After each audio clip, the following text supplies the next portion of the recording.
Մարդը, որի սննդակարգի 70%-ը ալերային հիմքով մթերքն է եւ կարտոֆիլը, բացի նրանից, որ չի ստանում բավարար քանակությամբ վիտամին, չի ստանում բավարար քանակությամբ երկաթ, որտեղ օրինակ երկաթը կենսամատչելի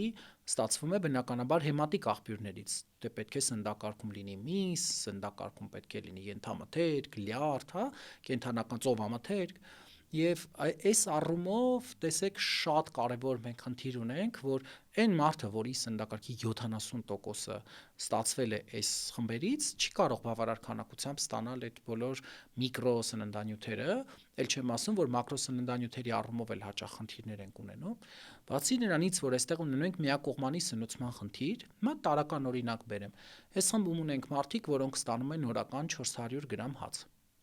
Այսինքն ինքը իր կալորիայի մեծ մասը հացով է ապահովում։ Մի օր մեր ծննդաբաններից մեկը իմ հետ մեկնաբանության տակ գրել էր, բայց ինչ վատ բան կա դրա մեջ, եւ ես հաջորդ օրը գնացի աշխատավայր, ասում եմ, գիտեք, մարդու գրած մեկնաբանությունից ակնհայտ է նա հայկական իրականությանը տիրապետում է, թե չէ, որովհետեւ ցավոք սրտի մեր սննդաբանների մեծ մասը արտասահմանյան գրքերի կամ ինչ որ նյութերի հիման վրա, բայց ոչ հայկական իրականության։ Նայեք, հացը, որի 100 գրամը պարունակում է 1.5 գրամ աղ,